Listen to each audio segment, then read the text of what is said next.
Hello and namaste, everybody. Welcome back to the Runner's Lane. I'm Ayush Pakar, your host for today, and today I have a special guest with a special episode for you. The topic of today is going to be running Nepal through the eyes of a foreigner, and we have our special guest, Alex. So, Alex, how are you? How's your morning been? I'm great, thank you. It's a little bit cold, but yeah, I'm good. Yes. I'm ready. So, Alex, there's a lot of things that we'll be talking about, but to give our viewers a good briefing. So, how long has it been here? What's your general introduction to the audience? Hi there. So I've been in Nepal for around 7 years on and off, Ayush. Um, Basically, it's become my home away from home compared to where I'm originally from in northern England. And I originally came to Nepal in around 2018. And as cliche as it sounds, it was to trek Everest Base Camp. So I feel like a lot of foreigners, I have a lot of foreigner friends who come to Nepal for trekking and fall in love with Nepal. So it's like the basic thing that we've been seeing in Nepal. And like I also wanted to like do this session because of that, because most of the people outside of Nepal think there's only treks, there's only mountains that Nepal is famous for, but there's a lot of things, and we're basing this on running. So there's a lot of trails, a lot of places that you can run. So how is it like for a foreigner who came here? That's the main topic. So not wasting any time, I just want to talk about a few things. So Alex, from Northern England, how did you like end up running the trails and roads in Nepal? You said you came as like a foreigner who wanted to do a trek to EBC. So how did that happen? So my running journey has been very strange with the context in Nepal. Previously, before I came to Nepal, I would run a lot of roads, races, and half marathons, 10Ks, and really enjoyed it. And because I'd built up a lot of confidence in running those kind of races, I thought I'd come to Nepal and trek EBC. However, I'd had no trekking experience. And that trek I did it, but it was a disaster in the making because it was off season. It was minus 20. Oof. And I really had a crazy, difficult time, which led me to later then discovering more about Nepal in my recovery after the trek. So like your first trek in Nepal was EBC? Yes. And had you done any treks No, back home? no, never. Oh, for average Nepali as well, if you're going to the EBC, it's Yeah. kind of tough. Yeah. Like we're already in 1300 Yeah, meter elevation in yeah. Kathmandu, but Yeah. that's already a jump of 4000 elevation there. And the trails, did you go to Gokyo or So we did it in February, and we coldest? did Gokyo, Chola Pass, and then EBC. However, when we did Chola Pass, there was a massive glacier, and just before we reached base camp, our guide had a pulmonary embolism, and we got left stranded in EBC. So it was quite an experience. I'm so glad that you're here talking with me right now, because the situation that you're just explaining sounds very, very traumatizing. However, I did it, and I think because I had a running background, I had too much of a mentality of self-inflated ego and confidence that I could do it, and I did it, but it was very reckless and very dangerous at the time, and I would not recommend it to anyone. Yeah. So, as you mentioned, I also didn't know that you were running back home. So, how was it like running there, and what's the major difference that you find running in Nepal? Like in the early stages, what was it like? Okay, so I come from Newcastle, which is a city in the northeast of England, but my town is a very coastal town, so it's very peaceful. It's right next to the beach, and there's a bit of farmland, forest, and it's very secluded. So you can go any time of the day, you can just go off and run whenever you want to. And that was pretty much my routine, either morning or evening, whenever it suited my mood around work and things like that. When I came over here, after the trek and later on in the years, was totally different. Now, running's become so popular all over the world, and especially in Nepal, but back then I would have to get up at maybe 4:30, 5 a.m. in Kathmandu to run around the roads. Because for me, it was not comfortable. Okay? Like, as a foreigner, you would go running around Lazampad, Balwada, and you'd get stared at all of the time. Like, who is this girl? What is she doing? Like, they're not saying it, or just people are generally just super curious. Yeah. And I couldn't live with that. It was very anxiety inducing running around the roads back then. So before I ask that question, we're at Deli Akuj Thamel, our venue partner, and we're having some hot lemon and coffee. So yeah, if you guys are around the corner, have some. So getting back to the question, I was also very stared at the same vicinity. I also live around Dumbare, and so Lazimpat, the same areas. But I can't imagine running in 2018, being a girl, being a foreigner, and doing that, because like whatever a foreigner does is very amusing to Nepali people, I feel. Running is a different thing, and being a male or female doesn't even matter. And when it comes down to female, I think there's a lot of other things as well. So it must have been very, very tough and anxious part, because I would be covering myself with cap, jackets, buff, and every single thing that I could cover up. So I can imagine that. So how is it now compared to then? So I think that really affected my running journey. I was making a lot of progress in England, and then that made me pause running a lot in Nepal. Luckily, I stopped road running for that reason, because that made me, every time I would think I need to get up, but this time it would become more of a mental game and a way to maneuver around running than actually running for the sake of enjoying. So it kind of stopped my road running progress. And luckily, around I think 2019, someone referred me to the Himalayan Hash Yes. House Harriers. So, as you know, the Hash Run, um, I got involved in the Hash, and that's when my journey from road to trail running started to change. That's really great, because like trails are much more beautiful. They're a bit tough, but I think like it's more like easier for people who are introverts maybe, or like closed groups and people who are like shyer and things like that. But for you, I think that was a great, great change. I think what was great about the Hash, and still is it's mixed between not just foreigners but Nepalese. So there's no isolated groups. People come together, and Yeah. it's very community driven and not intense. 8 to 10K, and there's a hiking group, and it made me feel like I could still get that dose of running in, even if I couldn't manage on the roads, and plan for every Saturday during that time. So shout out to Hashron as well. Yeah. Like it's a very close group as well. Like I think there's only invites that you can get. If you're a member from the Hash, you can invite other No, people. Or you what's can the thing? actually, back then, it was mainly Facebook group. So you would join the Facebook group. Okay. Now, I believe they still have the Facebook group. And what you need to do is join on the Facebook group, post, and then they'll add you to the WhatsApp group. They have a private group, and then people arrange in carpool to get to the locations and things like that. So just find Himalayan Hash on Facebook or their website. They have it, and they announce the location every week, and they have the coordinates and the contact number. So if any foreigner is watching, or any Nepali who is looking for good trails, like if you're shy, want to begin and want to network as well, because I feel like there's a lot of networking there as well. You can just do what Alex said, join the Facebook group and look at their website as well. So yeah. Do you remember your first hash run? How was it? Yeah, I remember my first Hash run. It was in Budnalkantha, just after Park Village, and I can't remember the location. We ran a little bit up, and it was really fun but intense, because I was never used to hills compared to being in England. Yeah. And it was difficult. And I had no backpack, I had no vest, and I just ran. And I think I remember I had an armband, and I think I had a very bad shoe, and it was great, but it made me really it humbled me. Yeah. So, did you go the next week right after, or did you give a pause? Do you remember that? I think I gave it a pause and then went the week after that. Yeah. Because like for me as well, like I've done very few trails. I really want to do trails, but there's a lot of excuses that I make. Sometimes it's shoes, sometimes this is that, this and that. But I really want to try, and I think I'll also give it a try with the hash run as well. So yeah.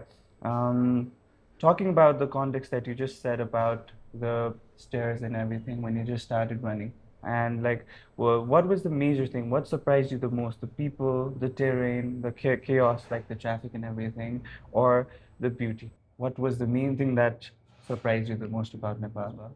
I think for me, it's Yes, there's the nature, yes, there's the scenery, but definitely the people and maybe the collectivist aspect of the society of Nepal, that people are there for each other and you can call someone up and they can be there for you or you can be there for them, and it's not isolating, and there's a big warmth to Nepal beyond uh, landmarks, scenery, things to do, and I think Nepali people in general have a lot to offer in terms of the way they live their life, the way they are with each other, that a lot of societies and nations can learn from. And I love where I'm from, don't get me wrong, but coming from somewhere where people are just so busy or so um, they want to hide a lot behind, maybe because it's cold, I don't know, but it's the warmth of the Nepalese people. So that surprised you the most?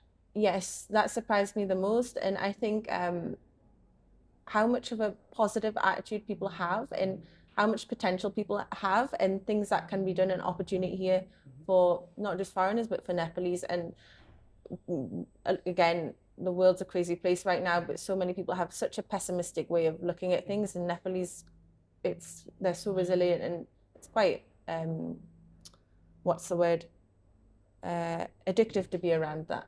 Yeah.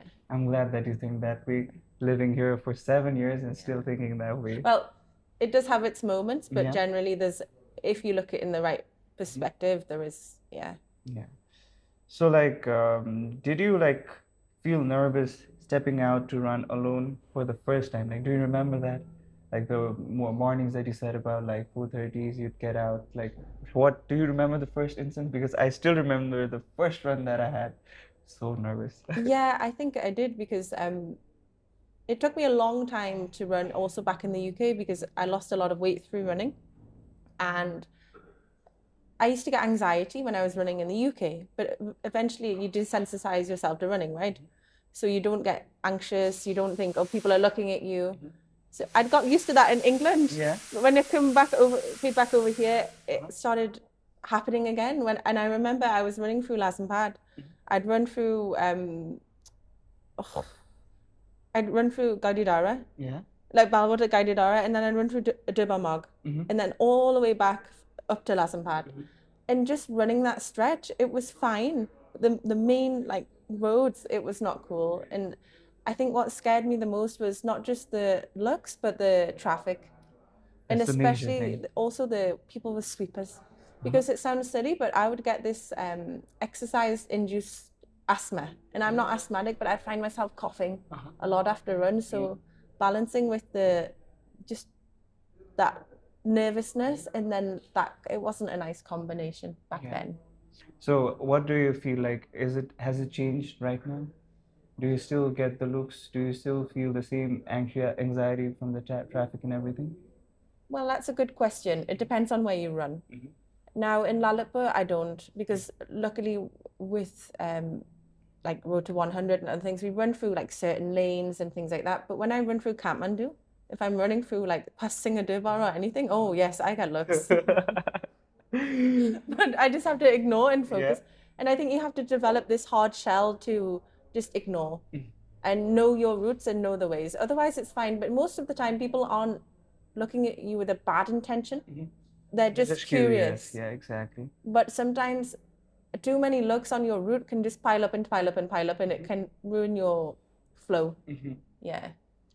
Yeah, because I also feel that same way, because when you start your running journey, I think it's also because you're yourself conscious, like everybody's looking at me and everything, but from Nepali context, they're just curious at times and they don't want anything from you. They're just looking at you. What is this guy doing? What is this person doing? But if that person sees you again tomorrow, if you, is that guy, he's that, and then he or she will be completely normal. I've like figured that around my neighborhood, because in my neighborhood nobody runs. Like there's not a single person who I've seen at my age who's running around there. It's like maybe they're jogging, the older people are jogging in the 5 a.m. or 6 a.m. But other than that, in that same area that I live, there's nobody. However, Ayush, I have seen a major difference in the years. Now with so many run clubs with Meltdown, Arthur, Road to 100, even so many new ones popping up as well, people are getting desensitized to running. Yeah.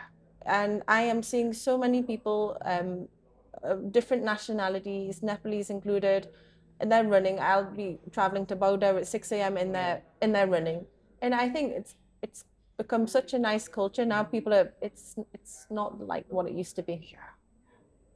I'm so glad that happened. In a year, running boomed, and I feel like a lot of people are starting running from party clubbing to actual clubbing in the morning with runs. So that's really, really good.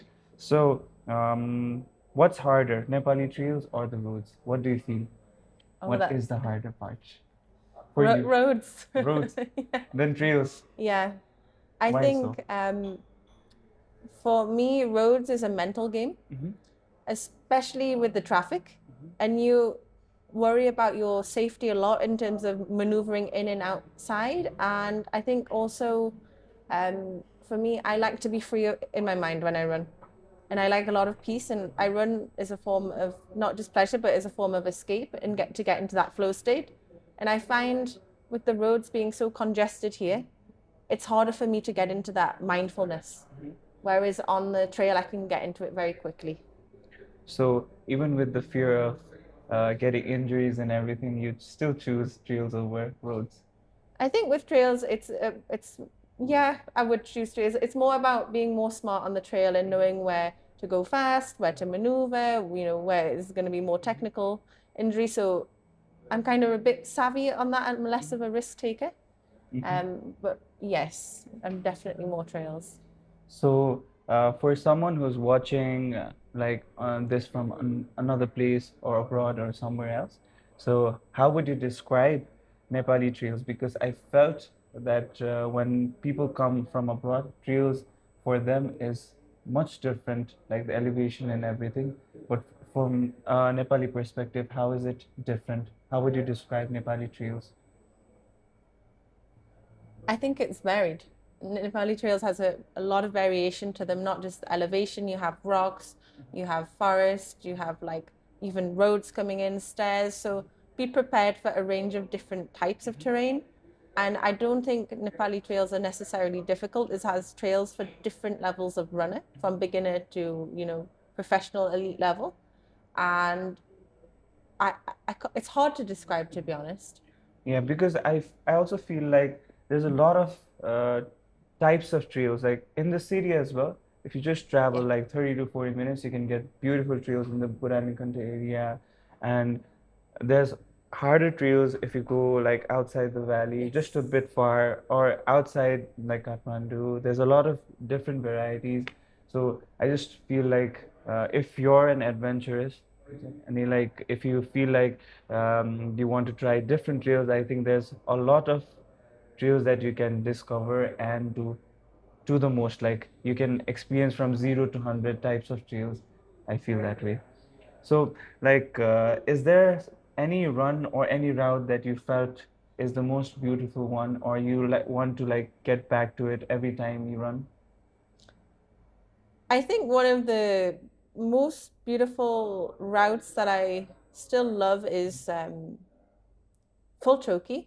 When you go down from Full Choki, there's a part where there's stairs and you see the whole view of the valley, and I'll never forget how beautiful it is. And every time I run around Full Choki area, it's absolutely stunning. I should also give that a try soon. So yeah, now the it comes to like the final parts. So about the community. Now, how has running helped you connect with Nepal as a country for you? Like you said, like the people are good, the people have the warmth inside them, but how has running helped you connect and feel about Nepal as a country? Have you ever thought about that? I think I'm a big advocate of running anyways, to everyone in my life.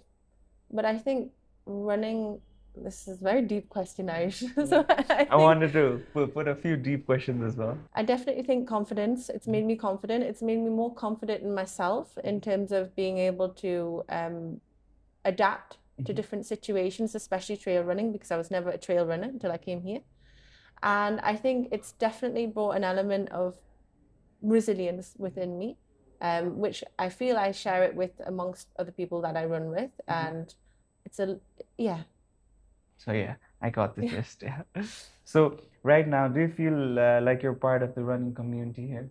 Yes, I do. And I'm very grateful. I think the last few months definitely, because one thing I want to mention, which I think doesn't go mentioned, is because I stopped road running because of the stairs, because of the pollution, and then trails on and off.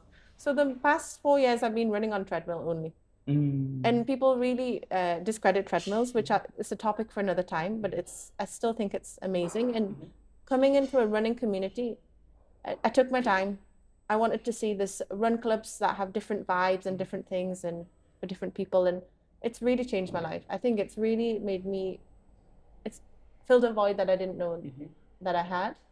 Met some amazing people, and I think there's a lot of opportunities that come in that you can't quantify, not just running, but professionally, socially. Like there's so many benefits to it, and I do encourage so many people to join a running club. One last deep question, okay?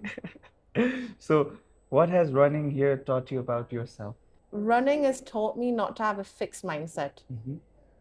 Previously, back in the UK, I would just run according, okay, I'm going to run to this speed or run to this time, but you have to be very patient over here and not have you can't be capped and limited in your own perspective.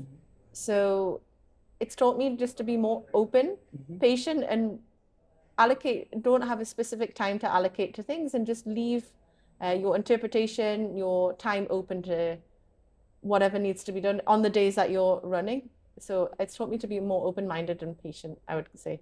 Yeah. That's great. That's great. So for the last question, if someone is watching from abroad and thinking of running in Nepal, they're like traveling, because I've seen a lot of travel videos, a lot of travel influencers who visited Nepal for like in the October, the main season, and they've like Nepal also ranked as one of the best places for solo traveling as well. So for people who are thinking besides trekking and they're coming for like a week or two, they have like plenty of time, and they would also want to try running. So what would you say to them about thinking of running in Nepal? What would you say? I would say get involved in some groups. First of all, it's not just about what's there, it's about who you know. And unfortunately, one of the things that can be improved is more information about running online. And still we're in an era where we live via WhatsApp, Viber, and Facebook. So find running groups like the Hash, RT, or Road 100, Meltdown, etc. Arthur. But not just that, I would say the best thing to do is go on the Kathmandu expat group and post, because people live still by forums, and then they can connect you to the right trekking guide, the right route, etc., etc. And everyone's it's very community driven, so you can find a way through that, because there's too many options, too many routes, and too many possibilities to give a specific advice on that. Yeah. So thank you, Alex, for being here in this cold, cold morning. I think the temperature is getting higher and I'm feeling much warmer right now. So if you guys are also watching from abroad, or you're like thinking about running, I think you should listen to her as well. And this is it for today. We're here at Deli Akuj, our venue partner, and we'll be seeing you next week. So till then, follow us, comment, and share. Bye-bye.